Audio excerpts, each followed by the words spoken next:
Lucía estaba cortando perejil y ajo fresco sobre la encimera de la cocina cuando sintió que alguien se había detenido justo detrás de ella.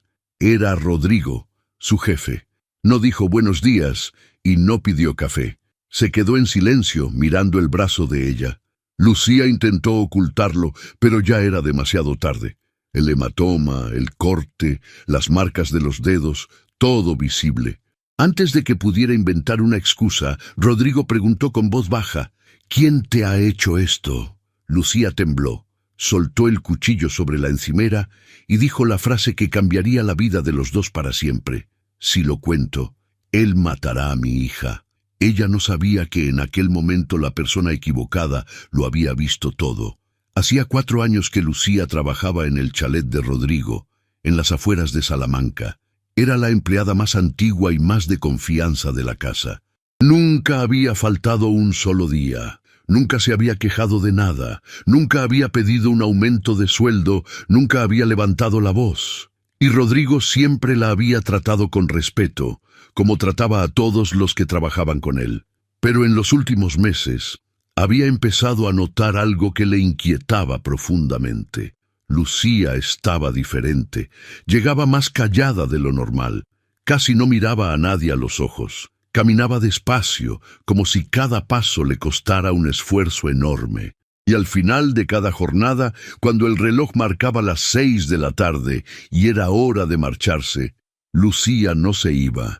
Inventaba tareas que no existían, limpiaba lo que ya estaba limpio, pasaba el mocho por el suelo que ya brillaba, reorganizaba los armarios que ella misma había ordenado por la mañana, como si cada minuto de más en aquel chalet fuera un minuto menos en un lugar al que no quería volver. Y la verdad era que Lucía no quería volver, porque en casa quien la esperaba era Javier.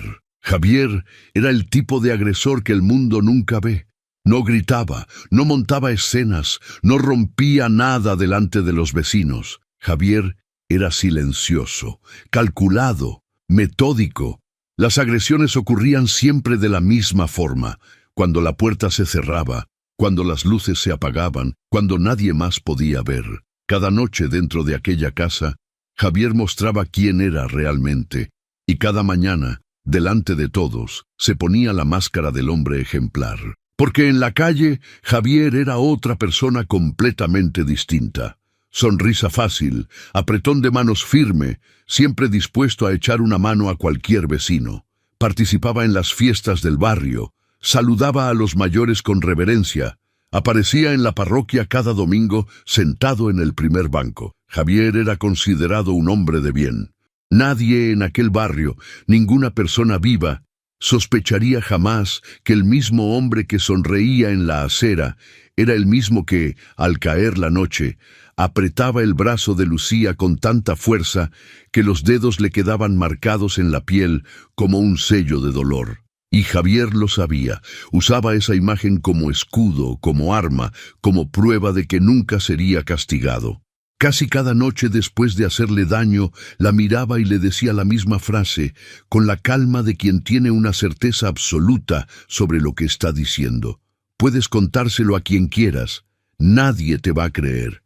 Mírame a mí y mírate a ti. Y Lucía le creía, porque después de años escuchando aquello cada noche, después de años siendo destrozada por dentro y por fuera, Lucía ya no sabía quién era. Se miraba en el espejo del baño del chalet y no reconocía el rostro que veía. Pensaba que quizás Javier tenía razón, que ella no valía nada, que ninguna persona sensata la miraría y creería su palabra contra la de Javier, que aquello era su vida y que moriría de ese modo, en silencio, sin que nadie lo supiera. Porque a veces la peor prisión no tiene barrotes. La peor prisión es cuando el mundo entero le cree a tu carcelero. Javier controlaba además cada céntimo que ganaba Lucía. Le cogía el sueldo entero y lo gastaba en alcohol, en drogas, en otras mujeres.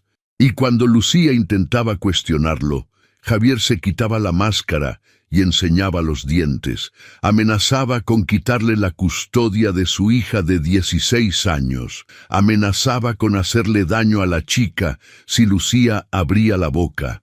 Lucía lo aguantaba en silencio, porque una madre aguanta cualquier cosa por el bien de una hija. Al día siguiente, Rodrigo buscó a Lucía antes del desayuno. No la presionó, no le exigió nada, no le hizo preguntas directas. Se sentó en el taburete de la cocina y habló con la voz más suave que tenía. «Sé lo que es eso, Lucía. Lo vi con mi madre». Lucía levantó los ojos asustada. Era lo último que esperaba escuchar de un hombre como Rodrigo. Un empresario con traje azul marino, dueño de un chalet con jardín y piscina, estaba diciendo que conocía ese dolor. Rodrigo contó lo mínimo. Dijo que cuando era niño, su padre le pegaba a su madre, que ella sufría en silencio, como Lucía, que él era demasiado pequeño para hacer nada. No contó lo que pasó después. No contó que su madre murió. Eso lo guardó dentro del pecho para cuando fuera necesario. Pero dijo una frase que quedó en el aire como una promesa. Era demasiado pequeño para proteger a mi madre, pero ahora ya no lo soy. Lucía volvió a llorar, pero algo cambió en ese llanto. Ya no era el llanto de quien se rinde, era el llanto de quien por primera vez en años escucha a alguien decirle, «Te creo». Lucía aceptó la ayuda, pero le suplicó una cosa. «No dejes que él lo sepa, Rodrigo. Por favor, si Javier se entera, me mata». Rodrigo lo prometió, y aquella misma noche, cuando el chalet quedó en silencio, cogió el teléfono y hizo una llamada. «Necesito una cámara instalada con audio. Mañana a las 8 de la mañana te mando la dirección». Al día siguiente, mientras Javier salía a la calle con su sonrisa de siempre, un equipo discreto entró en la casa e instaló una cámara con audio en el salón, colocada para captar la entrada, el pasillo y parte de la cocina. Javier no notó nada. Lucía tampoco lo sabía, porque Rodrigo decidió no contárselo. Tenía miedo de que si Lucía lo sabía, cualquier cambio mínimo en su comportamiento pudiera hacer sospechar a Javier. Y con Javier, cualquier sospecha era demasiado peligrosa. La cámara se activó aquella misma noche y lo que captó en las primeras horas hizo que Rodrigo quisiera cruzar la ciudad entera y sacar a Javier de aquella casa con sus propias manos. Al principio de la grabación, todo parecía normal. Javier llegó del trabajo, cenó en silencio, vio la televisión. Lucía fregó los platos, recogió la cocina y se fue al dormitorio. Pero cuando se apagaron las luces, la cámara con visión nocturna lo capturó todo. Javier se levantó de la cama, fue hasta donde estaba Lucía y empezó a agredirla. Empujones, bofetadas, palabras que cortaban más que cualquier golpe. «No eres nadie, nunca serás nadie. Deberías agradecer que todavía siga aquí». Rodrigo vio las grabaciones solo en el despacho del chalet a medianoche. Tuvo que pausar varias veces porque aquellas imágenes no mostraban solo a Lucía siendo agredida. Le mostraban a su madre. Le mostraban la misma escena, los mismos gestos, la misma desesperación silenciosa de una mujer que sufre en la oscuridad sin que nadie lo sepa. Las manos de Rodrigo temblaban, los ojos le ardían. Pero siguió mirando, porque cada segundo de aquella grabación era una prueba más de que Javier iba a pagar por todo. Y entonces la cámara mostró algo que Rodrigo no esperaba. Después de agredir a Lucía, Javier se levantó, se puso una chaqueta y salió de casa en mitad de la noche. La cámara captó la escena completa. Javier fue hasta el portal y se encontró con alguien en la oscuridad de la calle. Hubo un intercambio rápido. Javier recibió un paquete y entregó dinero. Todo duró menos de un minuto, pero Rodrigo lo vio con claridad. Había algo mucho más grande ocurriendo en aquella casa. En los días siguientes, el patrón se repitió con una regularidad perturbadora. Cada madrugada, personas distintas aparecían en el portal. Se intercambiaban paquetes, se mantenían conversaciones cortas en la oscuridad.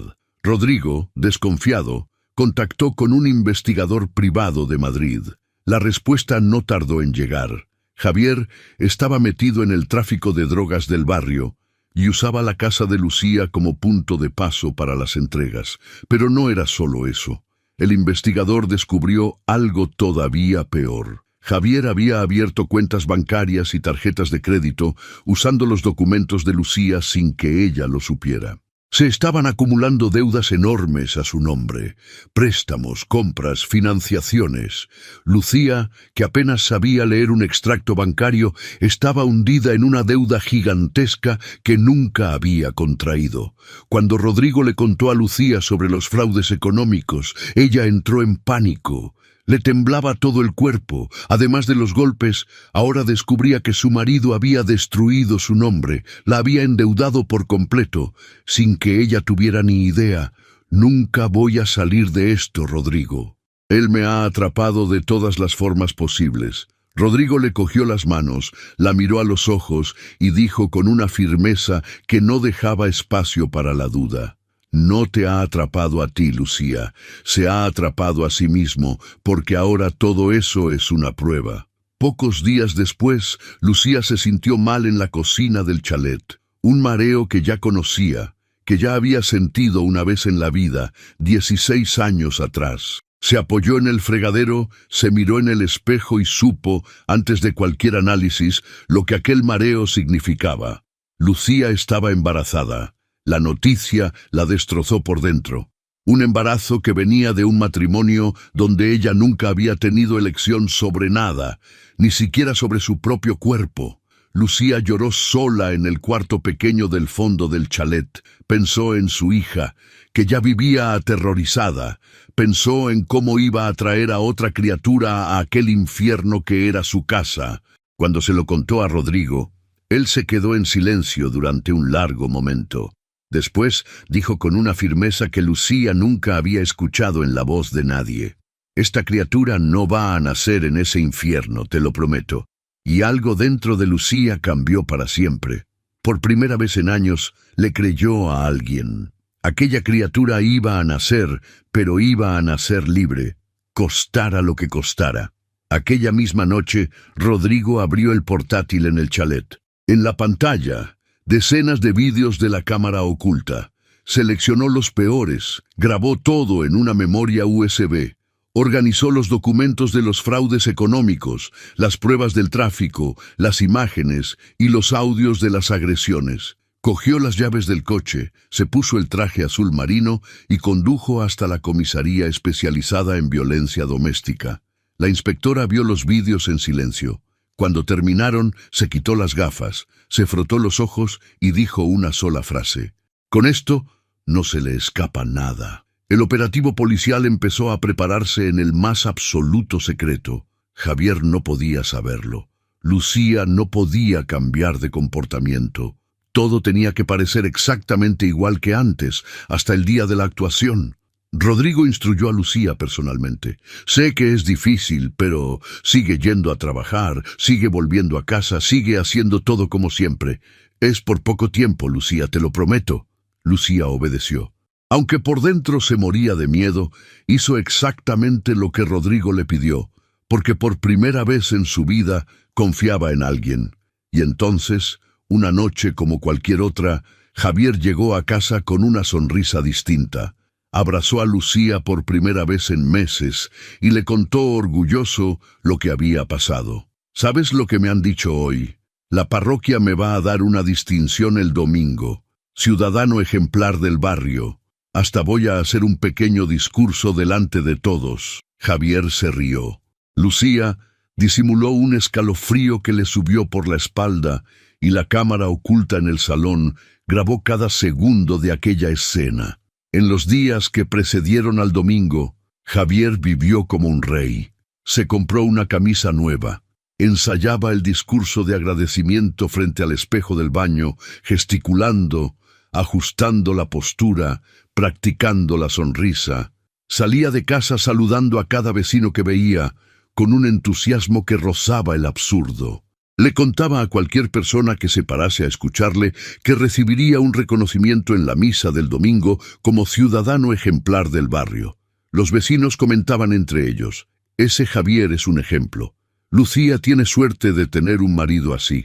Y en esas mismas noches en que ensayaba el discurso, Javier empujaba a Lucía contra la pared de la cocina porque la cena se había retrasado 3 minutos. La cámara lo grababa todo. Cada imagen iba directamente a la memoria USB que ya estaba en manos de la inspectora. Rodrigo recibió la llamada que esperaba un jueves por la noche. La inspectora fue directa. «Rodrigo, está todo listo. ¿Cuándo va a ser?» «El domingo, en la misa de las 11». La inspectora dudó un instante.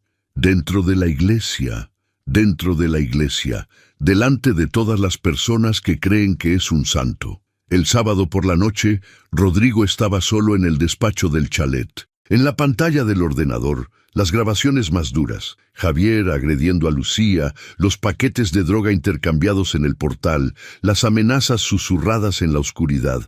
Rodrigo cerró el ordenador, respiró hondo, abrió el cajón de la mesa y sacó una fotografía antigua, pequeña, ya amarillenta por el tiempo. Una mujer joven, guapa, con una sonrisa tímida, sosteniendo a un niño en brazos. Era Isabel, su madre.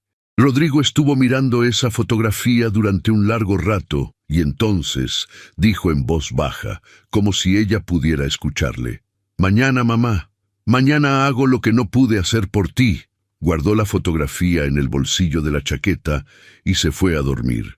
A esa misma hora, al otro lado de la ciudad, Lucía no podía cerrar los ojos. Estaba tumbada en la cama junto a Javier, que roncaba tranquilamente, sin la menor idea de lo que le esperaba. Lucía se quedó con los ojos abiertos en la oscuridad durante horas. Pensó en su hija, que dormía en la habitación de al lado. Pensó en la bebé que crecía dentro de ella. Pensó en todo lo que había soportado en silencio durante todos aquellos años. Una lágrima le resbaló por el rabillo del ojo y empapó la almohada. Pero no era de tristeza. Era de algo que Lucía no había sentido en mucho, mucho tiempo. Era esperanza. El domingo, el sol salió fuerte y el cielo estaba despejado. Las campanas de la parroquia empezaron a sonar a las 10:30, llamando a los feligreses para la misa de las 11. Javier se despertó animado, se puso la camisa nueva, se ajustó el cuello frente al espejo, se echó colonia y se sonrió a sí mismo en el reflejo. «Hoy es mi día», y salió de casa sin mirar atrás. Rodrigo ya llevaba horas despierto. Traje azul marino, pelo arreglado, llamó a la inspectora. «¿Estamos listos?» «Estamos». 3 coches sin identificar ya están posicionados. 4 agentes de paisano ya están dentro de la iglesia sentados en los bancos. Rodrigo entonces llamó a Lucía. Su voz era tranquila pero firme. «Lucía, escúchame. No salgas de casa, no vayas a la iglesia. Lo que pase hoy, no tengas miedo. Hoy termina todo». Lucía sostuvo el teléfono con las 2 manos temblando. Respondió con la voz cortada: «De acuerdo». Javier llegó a la parroquia como si fuera una celebridad. Le daba la mano a cada persona que se cruzaba con él. Abrazos largos, palmadas en la espalda. Los feligreses le abrían paso con un respeto que Javier saboreaba como si fuera el mejor vino del mundo. Caminó hasta el primer banco y se sentó, cruzando las manos sobre las rodillas, mirando a su alrededor con un orgullo que desbordaba. La misa siguió con normalidad. Cantos, oraciones, lecturas, hasta que cerca del final el párroco alzó la voz y anunció: «Ahora, queridos hermanos, vamos a rendir homenaje a un miembro muy especial de nuestra comunidad, un hombre que es ejemplo de dedicación, de familia y de fe». Javier se levantó. Los aplausos empezaron antes de que llegara al altar. Subió los 3 escalones, se giró hacia la congregación y sonrió. Abrió la boca para comenzar el discurso que había ensayado tantas veces frente al espejo del baño. Y en ese exacto instante se escuchó el chirrido pesado de las puertas de la iglesia abriéndose detrás de él. Javier se paró en seco. La sonrisa se le congeló en la cara. Se giró despacio. Policías uniformados entraron en fila por el pasillo central. El silencio cayó sobre toda la iglesia como una cortina de plomo. El párroco retrocedió. Los feligreses se levantaron de los bancos sin entender lo que estaba ocurriendo. Nadie respiraba. El inspector caminó por el pasillo central, el mismo pasillo por el que Javier paseaba cada domingo como si fuera el dueño del mundo, y se detuvo frente al altar. Miró a Javier directamente a los ojos y anunció en voz alta, clara, para que cada persona en aquella iglesia pudiera oírlo. Javier Fernández Morales, queda usted detenido por violencia doméstica continuada, estafa y tráfico de drogas. Javier sintió que la sangre le abandonaba el rostro. Intentó reaccionar. La voz le salió aguda, desesperada. Esto es mentira. Esto es una trampa. Todo el mundo aquí me conoce. Decídselo. Hablen por mí. Miró a su alrededor, esperando apoyo, esperando que los mismos rostros que lo aplaudían segundos antes dijeran algo en su defensa. Pero nadie abrió la boca. Nadie se movió. El silencio en la iglesia era ensordecedor. Javier fue esposado allí mismo, frente al altar, bajo los ojos de cada persona que le había estrechado la mano, que le había dicho que era un ejemplo, que le había dicho a Lucía que tenía suerte. Las esposas hicieron un clic que resonó por la nave de la iglesia como si fuera el sonido más alto del mundo. Javier fue conducido por el pasillo central con el rostro desencajado por la rabia y la desesperación. Los mismos feligreses que minutos antes le abrían paso con admiración, ahora giraban la cara cuando él pasaba. Lucía no estaba dentro de la iglesia, estaba fuera, de pie en la acera, con una mano en el vientre y la otra a un lado del cuerpo. Vio por la puerta abierta en silencio a Javier siendo llevado esposado hasta el coche policial. No gritó, no lloró, no dijo ni una palabra, solo miró. En el coche, Javier giró la cara hacia la ventanilla y vio a Lucía allí parada, con la cabeza erguida, firme, con una expresión que nunca había visto en ella. Y por primera vez en los ojos de Javier, lo que se leía no era rabia, era miedo, porque Javier entendió por fin que Lucía ya no estaba sola. Ella no necesitaba entrar en aquella iglesia. Ya había vivido demasiado tiempo en un mundo donde Javier era el centro de todo. Ahora Lucía era el centro de su propia historia. La noticia de la detención de Javier se extendió por el barrio como fuego en paja seca. Las mismas personas que lo llamaban santo, ejemplo, marido dedicado, ahora decían que siempre habían sospechado que había algo raro en aquel hombre. Lucía escuchó esos comentarios y no sintió rabia. Sintió solo una tristeza cansada, porque sabía que ninguna de aquellas personas le había preguntado una sola vez si estaba bien. Javier fue imputado por 3 delitos: violencia doméstica continuada, estafa y tráfico de drogas. Las pruebas eran tan voluminosas y tan irrefutables que no había abogado en el mundo capaz de sacarlo de aquella situación. Con la ayuda jurídica que Rodrigo le proporcionó, cada deuda que Javier había contraído en nombre de Lucía quedó demostrada como fraude y fue anulada. Cada estafa fue rastreada, documentada y revertida. Lucía consiguió una orden de alejamiento que garantizaba que Javier nunca más podría acercarse a ella ni a su hija, y la custodia quedó íntegramente en manos de Lucía, sin posibilidad de contestación. Javier perdió todos los derechos. Y una noche cualquiera, semanas después de la detención, ocurrió algo que Lucía no había experimentado en años. Durmió toda la noche, sin despertarse a medianoche con el corazón desbocado, sin quedarse paralizada escuchando pasos en el pasillo. Durmió de principio a fin, y cuando abrió los ojos por la mañana y vio el sol entrando por la ventana, sonrió. Una sonrisa pequeña, tímida, pero real. Una tarde de sol, Rodrigo invitó a Lucía a una conversación en el jardín del chalet. Se sentaron en un banco de madera bajo un castaño grande y frondoso. Rodrigo guardó silencio durante un rato, mirando sus propias manos como quien elige las palabras con el mayor cuidado del mundo. Hay algo que nunca le he contado a nadie de verdad, pero necesito contártelo a ti. Lucía esperó en silencio. Rodrigo empezó despacio. Contó que cuando era niño vivía con su padre y su madre en una casa humilde en un pueblo de Castilla. Su madre se llamaba Isabel. Era una mujer guapa, amable, que hacía de todo para proteger a su hijo.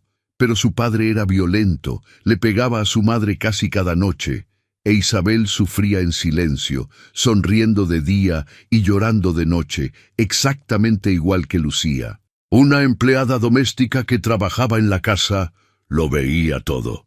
Y un día, en mitad de una crisis violenta, cuando su padre perdió el control por completo, esa empleada hizo lo que la propia Isabel no había podido hacer por sí misma. Cogió al pequeño Rodrigo en brazos, lo envolvió en una manta y salió corriendo de aquella casa en mitad de la noche. Llevó al niño a un centro de acogida y le salvó la vida. Su madre, Isabel, no tuvo la misma suerte. Pocos días después, murió víctima de la violencia de su propio marido. Rodrigo creció cargando dos cosas dentro del pecho, un dolor que nunca cicatrizó y una promesa que nunca olvidó. Si algún día tenía el poder de proteger a alguien que estuviera viviendo lo que su madre vivió, lo haría sin dudar, sin pensarlo dos veces, costara lo que costara. Rodrigo miró a Lucía con los ojos llenos de lágrimas y dijo con la voz entrecortada: «No lo sabes, Lucía, pero tú me has curado una herida que llevo desde los 6 años. No pude salvar a mi madre, pero sí he podido salvarte a ti». Lucía lloró. Rodrigo lloró. Y allí, en aquel banco del jardín, bajo aquel castaño, dos personas que cargaban dolores parecidos encontraron por fin, la una en la otra, algo que habían perdido hacía mucho tiempo: la certeza de que ya no estaban solos. Lucía, con la barriga ya visible, se limpió los ojos y le hizo una pregunta que no había planeado hacer. «Rodrigo, ¿tienes alguna sugerencia para el nombre de mi hija?» Rodrigo agachó la cabeza, respiró hondo, se tragó el nudo que le subía por la garganta, y cuando volvió a levantar los ojos, dijo una sola palabra con la voz más emocionada que Lucía había escuchado jamás: «Isabel. Era el nombre de mi madre». Le habría encantado saber que ese nombre iba a volver a vivir en una niña que ya nace libre. Lucía no dijo nada, solo extendió la mano y apretó la de Rodrigo con una fuerza que decía más que cualquier palabra, y los dos se quedaron allí en silencio, escuchando el viento entre las hojas del castaño, mientras el sol bajaba despacio por el cielo. Meses después, en una maternidad del centro de Salamanca, el sonido del llanto de un bebé resonó por el pasillo. Una enfermera colocó a la criatura en los brazos de Lucía y dijo sonriendo: «Enhorabuena, mamá, es una niña preciosa». Lucía miró a su hija, tan pequeña, tan perfecta, y susurró el nombre por primera vez: «Isabel». Y en ese nombre cabían todos los dolores que quedaban atrás, todas las noches de miedo, todas las lágrimas tragadas. Pero cabía también la memoria de una mujer que no sobrevivió y la promesa de que aquella historia no iba a repetirse jamás. Lucía vendió la casa donde había sufrido. No se llevó ni un solo objeto de aquel lugar. No quiso llevarse nada que le recordase quién era cuando pertenecía a aquella dirección. Con la ayuda de Rodrigo, compró una casita sencilla en otro barrio, pequeña, pero luminosa, limpia, bien ventilada y llena de algo que Lucía nunca pensó que pudiera existir entre 4 paredes: paz. Su hija adolescente, que durante años había vivido con miedo de cada ruido, de cada puerta que se cerraba de golpe, de cada voz masculina que subía de tono, ahora tenía una madre presente y una casa donde podía dormir tranquila. Lucía volvió a trabajar en el chalet de Rodrigo, pero esta vez era una mujer diferente. Entraba por la puerta con la cabeza erguida, miraba a todos a los ojos, hablaba sin miedo, sonreía de verdad, no por obligación, no para disimular, sino porque tenía motivos para sonreír. Y al final de la jornada, cuando el reloj marcaba las 6 de la tarde, Lucía cogía el bolso y se marchaba a su hora, sin inventar tareas extra, sin limpiar lo que ya estaba limpio, sin quedarse ni un minuto de más, porque volver a casa ya no daba miedo. Volver a casa era la mejor parte del día. En la terraza de la casa nueva, en una tarde de sol, Lucía se sentó en la mecedora con Isabel dormida en su regazo. La cara de la bebé era pura paz, como si el mundo entero estuviera hecho solo de brazos y de calor. El sol bajaba despacio en el horizonte, pintando el cielo con tonos de naranja y dorado. Lucía miraba ese atardecer y sentía algo que había olvidado que existía: tranquilidad. Por primera vez en años, no tenía miedo de lo que vendría después de que el sol se pusiera. Por primera vez, la noche no significaba dolor, no significaba miedo, no significaba oscuridad, significaba descanso, significaba paz, significaba el silencio bueno, ese que no esconde nada, que no anuncia ningún golpe, que es solo silencio. Y allí, meciéndose en la silla con su hija en el regazo, Lucía entendió por fin una verdad que había tardado toda una vida en descubrir. La verdadera riqueza nunca estuvo en el dinero de Rodrigo, nunca estuvo en el chalet, ni en el traje azul marino, ni en los coches caros. La verdadera riqueza siempre estuvo en el valor de pedir ayuda y en la bondad de quien escucha.